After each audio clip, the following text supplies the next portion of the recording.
नमस्कार, आप सभी का स्वागत है आपके अपने चहेते सनातन भक्ति संस्कृति चैनल पर। इस चैनल का उद्देश्य श्री रामचरितमानस का अद्भुत हिंदी वर्णन करके आप सभी तक पहुंचाना उद्देश्य है। मेरे कथन में यहाँ पर जो भी त्रुटियाँ हों उसके लिए मैं श्री राम जी से क्षमा चाहती हूँ और आप सभी से। यहाँ पर आरंभ है नया अध्याय, जहाँ पर बृहस्पति जी समझा रहे हैं इंद्र जी को कि राम जी के साथ कुचाल करना राम जी को बर्दाश्त हो सकता है, लेकिन अपने भक्त के साथ बिल्कुल नहीं। यहाँ पर भरत जी के समान श्री राम जी का प्रेमी कौन है। फिर यहाँ पर दोहा है, मनहु न आनिय अमरपति रघुबर भगत आकाजो अजसो लोक परलोक दुख दिन दिन शोक समाजु हे रामा दिन दिन शोक समाजु।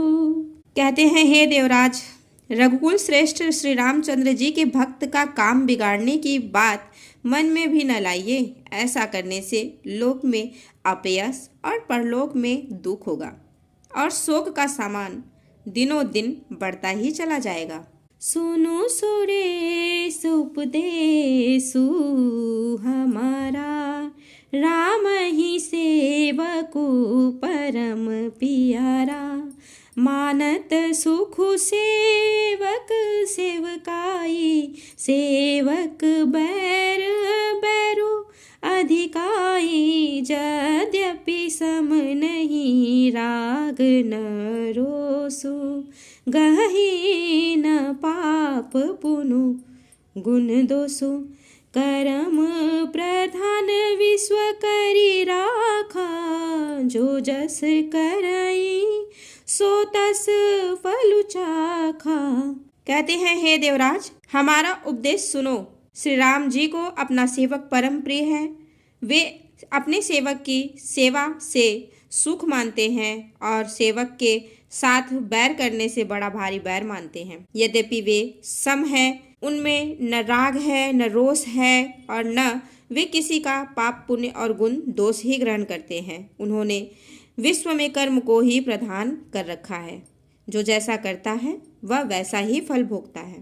तद्यपि करही सम विषम विहारा भगत भगत हृदय अनुसारा अगुण आलेप अमान एक रस राम सगुण भय भगत प्रेम बस राम सदा सेवक रुचि राखी वेद पुराण साधु सुर राखी अस जिय जानी तजहूँ कुटिलाई करहूँ भरत पद प्रीति सुहाई।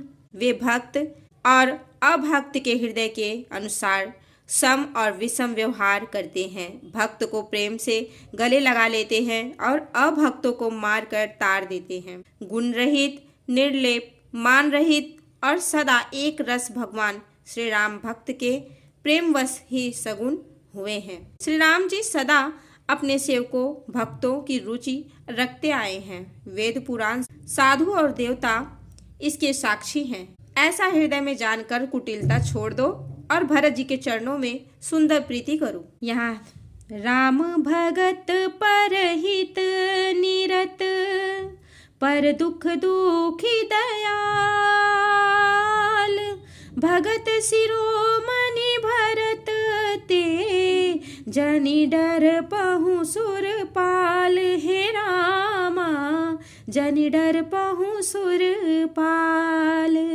हे देवराज इंद्र, श्री रामचंद्र जी के भक्त सदा दूसरों के हित में लगे रहते हैं। वे दूसरों के दुख से दुखी और दयालु होते हैं। फिर भरत जी तो भक्तों के शिरोमणि हैं, उनसे बिल्कुल न डरो। सत्य संध प्रभु सुरहितकारी भरत राम आयस अनुसारी स्वार्थ विवश बिकल तुम हो भरत दोषो नहीं राउर मुहु सुनि सुर बर सुर गुर बरबानी भा प्रमोदु मन मीटी गलानी बरसी प्रसुन हरसी सुर राउ लगे सराहन भरत सुभाऊ यही विधि भरत चले मग जाही दशा देखे मुनि से दसिहाही जब ही रामु कहिले ही उसासा उमगत प्रेमु मनहु चहु पासा द्रवही वचन सुनि कुलिस पखाना पुरजन प्रेमु न जाई बखाना बीच बास करी जमु नहीं आई निरखी निरुलोचन जल छाई। यहाँ पर कहते हैं प्रभु श्री रामचंद्र जी सत्य प्रतिज्ञ और देवताओं का हित करने वाले हैं और भरत जी श्री राम जी की आज्ञा के अनुसार चलने वाले हैं। तुम व्यर्थ ही स्वार्थ के विशेष वश होकर व्याकुल हो रहे हो। इसमें भरत जी का कोई दोष नहीं है, तुम्हारा ही मोह है। देवगुरु बृहस्पति जी की श्रेष्ठ वाणी सुनकर इंद्र के मन में बड़ा आनंद हुआ और उनकी चिंता मिट गई। तब हर्षित होकर देवराज फूल बरसाकर भरत जी के स्वभाव की सराहना करने लगे। इस प्रकार भरत जी मार्ग में चल पड़े। उनकी प्रेममयी दशा देखकर मुनि और सिद्ध लोग भी सिहाते हैं। भरत जी जब ही राम कहकर लंबी सांस लेते हैं तभी मानो चारों ओर प्रेम उमड़ पड़ता है। उनके प्रेम और दीनता से पूर्ण वचनों को सुनकर वज्र और पत्थर भी पिघल जाते हैं। अयोध्या वासियों का प्रेम कहते नहीं बनता। अयोध्या वासियों का प्रेम तो एकदम ही भरत जी पर न्यौछावर हो चुका है। बीच में निवास मुकाम करके भरत जी यमुना जी के तट पर आए। यमुना जी का जल देखकर उनके नेत्र में जल भर आया। दोहा है रघुबर बरन बिलो की बर बारी समेत समाज होत मगन बारिधि बिरह चढ़े विवेक जहाज। हे रामा चढ़े विवेक जहाज। यहाँ पर श्री रघुनाथ जी के श्याम रंग का सुंदर जल देखकर सारे समाज सहित भरत जी प्रेम विहल होकर प्रेम में मग्न होकर श्री राम जी के विरह रूपी समुद्र में डूबते डूबते विवेक रूपी जहाज पर चढ़ गए। अर्थात यमुना जी का श्याम वर्ण जल देखकर सब लोग श्याम वर्ण भगवान के प्रेम में विहल हो गए हैं और उन्हें न पाकर विरह व्यथा से पीड़ित हो गए हैं। तब भरत जी को यह ध्यान आया कि जल्दी चलकर उनके साक्षात दर्शन करेंगे। इस विवेक से वे फिर उत्साहित हो गए।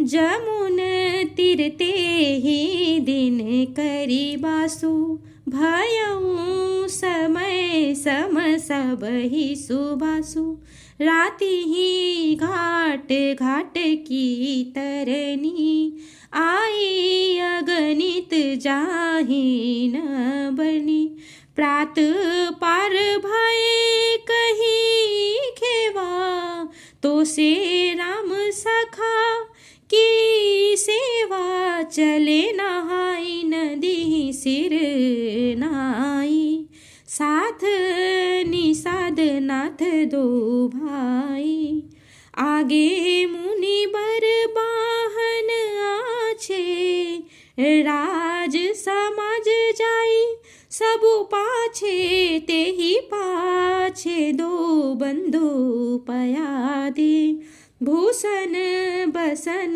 बिस सुठी सादे सेवक सुहृद सचिव सुत साथा सुमिरत लखनु सिय रघुनाथा रे जह जह राम बास विश्रामा तह तह करही सप्रेम प्रणामा।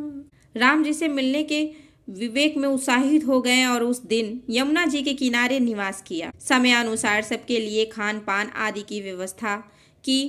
निषाद राज का संकेत पाकर रात ही रात में घाट घाट की अगणित नावें वहां आ गईं, जिनका वर्णन नहीं किया जा सकता। सवेरे एक ही खेवे में सब लोग पार हो गए और श्री रामचंद्र जी के सखा निषाद राज की इस सेवा से संतुष्ट हुए। फिर स्नान करके और नदी को सिर नवाकर निषाद राज के साथ दोनों भाई चले।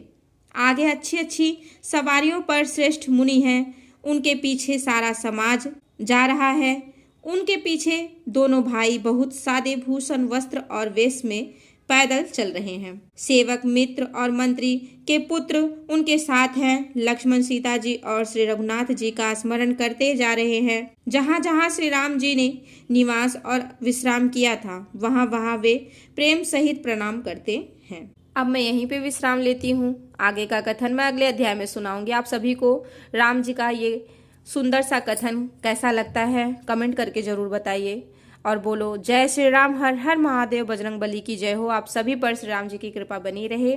धन्यवाद, नमस्कार।